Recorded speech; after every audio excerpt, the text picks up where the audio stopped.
नमस्कार, मैं हूं संजय शर्मा। आप देख रहे हैं 4 पीएम यूपी। अभय द्विवेदी जी ने बहुत शानदार बात की जब मैंने उनसे पूछा कि यूपी के मिनिस्टर ऐसा काम क्यों कर रहे हैं। संजय निषाद जी हैं, वो गए और बाढ़ विभीषिका से जूझ रहे लोगों से मिले और कहा कि माँ गंगा गंगा पुत्रों के पैर धोने आती है, सीधा स्वर्ग मिलेगा। मंत्री जी जहाँ बात कर रहे थे वहाँ गंगा नहीं थी, वहाँ यमुना थी, मंत्री जी को पता ही नहीं। ऊर्जा मंत्री जी जाते हैं और लोग कहते हैं लाइट नहीं आ रही, वो कहते हैं जय श्री राम। ये हो क्या रहा है उत्तर प्रदेश में? अवैध दुबे जी ने बड़ी मजेदार बात की और कहा कि उत्तर प्रदेश में कई सारी कंगना रनौत मौजूद हैं मंत्री के रूप में। उत्तर प्रदेश की विभिन्न राजनीति और देश की राजनीति पे तमाम अनछुए पहलुओं पर अवैध दुबे जी के संग बातचीत है। आपसे रिक्वेस्ट है कि चैनल को सब्सक्राइब करिए, 4 पीएम यूपी को प्यार दीजिए। चलते हैं अवैध दुबे जी के पास। 4 पीएम यूपी में बहुत बहुत स्वागत है अवैध दुबे जी आपका। पूरा प्रदेश बाढ़ की विभीषिका से त्रस्त है, जगह जगह बाढ़ आई है, हजारों लोग अपना घर छोड़ने को मजबूर हो गए हैं। उनको पास खाने के पैसे पैसे नहीं है, खाने की सामग्री नहीं है, जानवर बेहाल हैं, महिलाएं बच्चों का बुरा हाल है। और अखिलेश यादव ने ट्वीट भी किया है कि इतना बुरा हाल पता नहीं सरकार कहाँ है। एक मिनिस्टर गए तो उनने पूछा खाना मिल रहा है, उन्होंने कहा 24 घंटे बाद पुराना खाना, सड़ा हुआ खाना मिल रहा है। मंत्री जी आगे बढ़ गए। केशव मौर्य ने अखिलेश यादव के ट्वीट पे कहा कि ये तो मानसिक विक्षिप्त हैं अखिलेश यादव। बाढ़ तो हर साल आती है, इसमें नया क्या? बाढ़ तो आएगी आएगी। एक मिनिस्टर है संजय निषाद जी, वो गए, उन्होंने कहा कि गंगा मैया गंगा पुत्रों के पैर धोने आई है। जो ये आदमी की गंगा मैया पैर धोती है कि वो सीधा स्वर्ग में जाता है। और जिस जगह ये बात कह रहे थे वो उनको पता वो नहीं था गंगा कि आती नहीं है, वो गंगा है ही नहीं। वहाँ गंगा है नहीं, वहां तो यमुना नदी बहती है। कैसी सरकार चल रही है अभय जी? अच्छा, बाढ़ और वो पीड़ित, निषाद समुदाय से हैं, वो निषाद समुदाय से हैं, निषाद तब भी समुदाय के उन्होंने नेता हैं, और और नदियों के उन्हें बारे में नहीं पता। निषाद समुदाय तो नदी पुत्र होते हैं। नदी पुत्र होते हैं, तब भी उन्होंने पता गंगा में। हमारे मित्र रमाशंकर सिंह ने उस पर पीएचडी की है निषाद समुदाय के ऊपर। उनकी अच्छा, किताब का नाम ही है नदी पुत्र। बताइए, तब भी उन्हें नहीं पता। नदी पुत्र एक है, बार उसे नदियों के बारे में नहीं पता। कि गंगा है, यमुना है। एक बार उन्होंने कहा था कि भगवान राम जो है वो दशरथ के पुत्र ही नहीं थे। ऐसा भी बयान दे चुके हैं संजय शाह जी। क्या पता है इस बाढ़ से हजारों लाखों प्रभावित हैं और सरकार के देखिए, मिनिस्टर उत्तर ऐसे। प्रदेश देश का सबसे ज्यादा कुशासित राज्य है। मुझे लगता है कि बिहार और उत्तर प्रदेश में प्रतियोगिता है कि कौन ज्यादा कुशासित है। क्योंकि बिहार में चुनाव बिल्कुल सिर पे खड़ा हुआ है, इसलिए उसके कुशासन की खबरें आ रही हैं लगातार। अच्छा, ये सवाल तो पूछा जाना चाहिए कि भाई योगी जी कहाँ हैं इस वक्त, मुख्यमंत्री जी क्या कर रहे हैं। मैंने तो ये भी खबर नहीं सुनी कि पहले तो ये होता बाढ़ आती थी तो मुख्यमंत्री जी हेलीकॉप्टर में बैठ के, विमान में बैठ के मुख्यमंत्री प्रधानमंत्री उनका दौरा किया करते थे। योगी जी तो ये भी करने की शायद जरूरत नहीं समझी। भाई क्या कर रहे हैं? ठीक है, मैं बाढ़ आ सकती है, बहुत जगहों पे बाढ़ आती है, दुनिया में बहुत जगहों पे बाढ़ आती है, वो तो एक अलग बात है, मौसम का सवाल है और एक व्यापक प्रश्न है कि आखिरकार मौसम ऐसा क्यों हो गया है कि ये सब जल प्रलय हो रही है। लेकिन जो परिस्थिति है उस परिस्थिति से निपटने के लिए आपके पास योजना क्या है, आपकी सरकार क्या कर रही है, वो अपने संसाधनों का इस्तेमाल कैसे कर रही है, लोगों को राहत कैसे दी जा रही है, बचाव कैसे किया जा रहा है, लोगों को रिलीफ किट मिल रहे हैं या नहीं मिल रहे हैं। देखिए आप हिमाचल प्रदेश में जब मंडी में बाढ़ आई थी तो कंगना रनौत ने क्या बयान दिया था? रनौत ने बयान दिया था कि मेरे पास तो कोई कैबिनेट नहीं है, मेरे पास तो कुछ भी नहीं है, मैं कैसे कुछ काम करूं। ये बयान दिया था ना उसमें। तो भाजपा के अंदर ही बहुत निंदा हुई थी जम के। जबकि अनुराग ठाकुर वगैरह जो कि होशियार राजनेता हैं वो वहां रिलीफ किट भिजवा रहे थे, कंगना रनौत ने उसकी जरूरत भी नहीं समझी। तो उत्तर प्रदेश कंगना रनौतों से भरा हुआ है, मोदी जी की सरकार भरी हुई है कंगना रनौतों से। बहुत सारे लोग हैं। मंत्रियों का आपने जिक्र किया, ये सब कंगना रनौत के पुरुष संस्करण है। बिल्कुल ठीक है। एक मिनिस्टर हैं, मोदी जी के सबसे भरोसेमंद अफसर थे, मोदी जी के संग गुजरात से आए थे दिल्ली, अरविंद कुमार शर्मा जी। उनको भेजा गया था, बड़ा विवाद हुआ योगी जी से। मोदी जी की लड़ाई की शुरुआत ही बहुत ज्यादा वहीं से हुई। कहा गया था ये डिप्टी सीएम बनेंगे, गृह विभाग दिया जाएगा, लेकिन अभी भी उनको नगर विकास, ऊर्जा जैसे बड़े बड़े महकमे दिए गए। मंत्री जी जाते हैं वहां पे, कहते लोग लाइट नहीं आ रही, मंत्री जी कहते हैं जय श्री राम। यूपी के मिनिस्टर्स का क्या अच्छा, अब होगा? आप ये देखिए भाई, ये मंत्री आईएएस अफसर है ना, आईएएस अफसर, हाँ, अच्छे आईएएस अफसर मशहूर हैं। मशहूर अच्छे आईएएस माने जाते हैं, वरिष्ठ गुजरात कैडर के आईएएस अफसर है ना। तो आईएएस अफसर को तो प्रशासन करना आना आता है। हाँ, आता है। आईएएस अफसर तो जानता है कि ब्यूरोक्रेसी से कैसे काम लिया जाता है।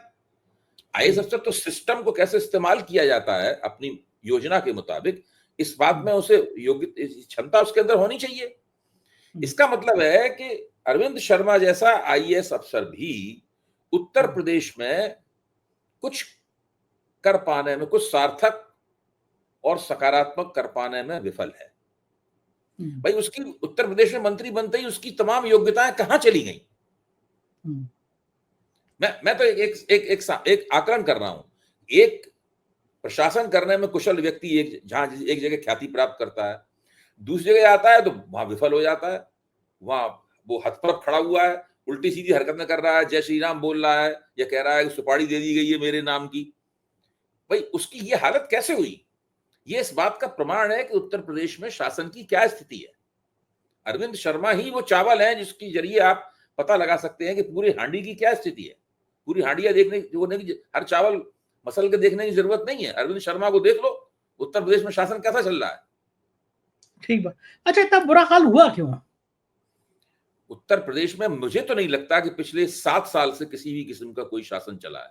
8 साल से 9वीं साल चल रही है उत्तर प्रदेश में। बस यही सब चलता रहा है कि ऑपरेशन लंगड़ा करो, देखते ही गोली मार दो और सरेंडर करो वरना गोली मार दी जाएगी। ये भी सब चीजें शुरू में हुई थोड़ी बहुत, तो उससे थोड़ी प्रचार के जरिए थोड़ी योगी जी को थोड़ी वो मिल गई, तरजीह मिल गई लोगों की निगाह में, जो कानून व्यवस्था का मतलब। अब तो इन चीजों का भी असर नहीं रह गया है। ठीक बात है, हालात दिन ब राज्यसभा में खड़गे साहब और जेपी नड्डा जी के बीच में बहुत तीखी बहस हुई। खड़गे जी ने सुषमा स्वराज का जिक्र किया और कहा कि हम जो बेल में आके विरोध करते हैं ये भी एक लोकतंत्र का तरीका होता है, हम अपनी बात, अपनी अभिव्यक्ति इस तरह प्रकट कर सकते हैं। लेकिन जिस तरह सीआईएसएफ को बुला लिया गया और उसके बाद उपसभापति हरवंश जी ने खड़गे जी के पत्र पर इतिहास की कई घटनाओं का जिक्र किया, लेकिन जब खड़गे जी ने ये कहा कि सदन कौन चला रहा है, आप चला रहे हैं, अमित शाह चला रहे हैं, सीआईएसएफ के बाद क्या आर्मी, सेना, आर्मी और बाकी पुलिस सब तैनात की जाएगी, बहुत बवाल हुआ। तो क्या ये जो विपक्ष जिस तरह की मांग कर रहा है बेल में आके, ये क्या लोकतंत्र के लिए वास्तव में खराब है? और नड्डा साहब कह रहे हैं कि हम 40 साल अपोजिशन बैठे, हमसे सीखो आके, हम बताएंगे कि कैसे अपोजिशन किया जाता है। इस पूरे मुद्दे पर आपकी राय क्या है? संजय जी, मैं 80 के दशक से भारतीय राजनीति को देख रहा हूं, पत्रकार के तौर पर, बाद में राजनीतिक समीक्षक के तौर पर लगातार मेरी इसके ऊपर निगाह रही है। 80 के दशक से ही न केवल लोकसभा और राज्यसभा में बल्कि राज्यों की विधानसभाओं में विपक्ष वेल में आकर अपनी मांगें करता रहा है, नारेबाजी भी करता रहा है, कागज भी फेंकता रहा है, कभी कभी उसने कुछ उल्टी सीधी निंदात्मक हरकतें भी की हैं। मुझे ये कहने में कोई शक नहीं है, और उस प्रक्रियाओं में बात बिगड़ी भी है। लेकिन ये 80 के दशक से, अब आप समझ लीजिए 80 का दशक, 90 का दशक और 25 साल, ये तो मैं 45 साल की गारंटी तो मैं लेता हूं कि 45 साल से ये भारतीय लोकतंत्र में हो रहा है। नड्डा साहब पता नहीं 40 साल से कौन से विपक्ष में बैठे थे, जब तक उन्हें मोदी जी की सरकार नहीं बन गई, उसमें वो फिर स्वास्थ्य मंत्री नहीं बना दिए गए, उसके बाद भारतीय जनता पार्टी के अध्यक्ष नहीं बन गए, तब से नड्डा, उससे पहले नड्डा साहब को तो तकरीबन कोई जानता नहीं था, कोई खास, उनकी कोई खास पहचान नहीं थी। नड्डा साहब विपक्ष में क्या करते थे? उस वक्त विपक्ष में नड्डा साहब की कोई हैसियत नहीं थी। विपक्ष में हैसियत थी अरुण जेटली की, विपक्ष में हैसियत थी सुषमा स्वराज की, विपक्ष में हैसियत थी उमा भारती की, लाल कृष्ण आडवाणी की, अटल बिहारी वाजपेयी की। इन लोगों की विपक्ष में हैसियत हुआ करती थी। जगत प्रकाश नड्डा की कोई हैसियत नहीं थी। जगत प्रकाश नड्डा ने विपक्ष में कभी कोई तीर मारा हो, मुझे तो कम से कम याद नहीं आता। और चूंकि अरुण जेटली ने तीर मारा था, अरुण जेटली भाजपा के बहुत बड़े नेता थे, विपक्ष में भी, तब भी भाजपा सत्ता में आ गई उस वक्त भी, तो अरुण जेटली ने साफ तौर पर कहा था कि जब हम सदन में हंगामा करते हैं, जब हम सदन में आंदोलनकारी मोड में आते हैं, नारेबाजी करते हैं, तो ये भी सदन की कार्रवाई को स्थगित कर देते हैं, ये भी सदन की कार्रवाई में लोकतंत्र का हिस्सा है और इससे इनकार नहीं किया जा सकता। अब सवाल यह है कि भारतीय जनता पार्टी की नई थीसिस ये है कि किसी भी किस्म का विरोध, किसी भी किस्म का नारा, किसी भी किस्म का धरना, किसी भी किस्म का आंदोलन सदन नहीं होना चाहिए। सब कुछ चुनी हुई सरकार के खिलाफ कोई आंदोलन न हो, ये इन लोगों का नया फिक्सेशन है, एक नया आदत है, जिसको मेरा मानना है कि पिछले 7-8 साल से राष्ट्रीय स्वयंसेवक संघ के बुद्धिजीवी और भारतीय जनता पार्टी वाले सारे देश में कहते हुए घूम रहे हैं, कोई भी अगर आंदोलन करेगा तो वो बुरी बात। जबकि ये सब लोग, खुद नरेंद्र मोदी जब लालकृष्ण आडवाणी ने राम रथ यात्रा निकाली थी तो नरेंद्र मोदी उसके आयोजकों में से एक थे, प्रमुख आयोजकों में से एक थे। जब कार सेवकों ने अयोध्या के ऊपर हमला किया था उसमें नरेंद्र मोदी की भूमिका थी। तो ये लोग खुद एक से एक अराजक, हिंसक और सांप्रदायिक आंदोलनों में हिस्सा लेते रहे हैं। मैं तो हमेशा कहता रहा हूं कि राम जन्मभूमि आंदोलन इस देश में चलने वाला सर्वाधिक सांप्रदायिक, सर्वाधिक हिंसक, राष्ट्रीय भारत की सामाजिक एकता के लिए सबसे ज्यादा नुकसानदायक, हर किस्म के कानून का उल्लंघन किया, संविधान की कोई बात नहीं मानी, किसी संविधान की दृष्टि से चुनी हुई सरकार की कोई बात इन लोगों ने नहीं मानी, सुप्रीम कोर्ट की नहीं माने, अपने दिए हुए हलफनामों का उल्लंघन किया इन लोगों ने, और उसके लिए कल्याण सिंह को 1 दिन की सजा भी हुई थी सुप्रीम कोर्ट में। इस प्रकार का आंदोलन ये लोग करते रहे हैं। अब ये छत पर खड़े होकर सब लोगों को उपदेश दे रहे हैं कि संविधान द्वारा चुनी हुई सरकार के खिलाफ कोई आंदोलन नहीं होना चाहिए। जनता का केवल एक ही कर्तव्य है कि वो एक चुनाव में वोट दे, उसके बाद घर में जाके बैठ जाए, फिर दूसरे चुनाव का इंतजार करें। तब तक मोदी जी जो है वो SIR कर देंगे।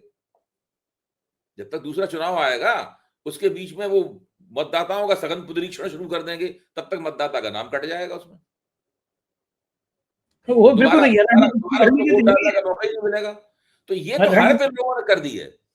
उसमें आप हरिवंश जी, कल ही मैंने कहा था कि हरिवंश जी के लिए गंगा यमुना में कितना पानी बह चुका है।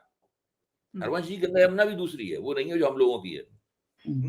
तो अब ये इनकी हालत है। सरकार की भाषा बोल रहे हैं, अपने अतीत का कुछ भी, किसी चीज का कोई ध्यान नहीं है। इस तिकड़म में है कि हमको उपराष्ट्रपति बना दिया जाए, हमको ये कर दिया जाए, वो कर दिया जाए। मतलब निर्लज्जता की हद होती है। बिल्कुल ठीक है। बहुत बहुत शुक्रिया अभय जी, आपने मुझसे इतनी बातचीत की। Thank you. ये थे अभय दुबे जी। पूरी बातचीत आपने सुनी और आप भी सहमत होंगे कि उत्तर प्रदेश इस समय गजब काम कर रहा है। कैसी लगी बातचीत बताइएगा जरूर। Thank you.